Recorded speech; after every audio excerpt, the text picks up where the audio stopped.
Puis aussi l'immense Bonnie Fields, un monument de la musique américaine, et vraiment un monument au sens qu'il est à la fois généreux, facétieux, il donnait vraiment sur scène le maximum.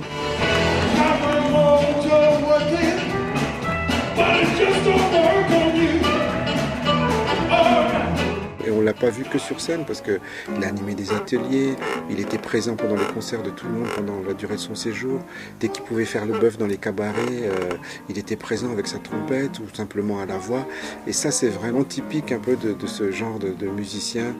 Surtout, il nous a fait redécouvrir le blues.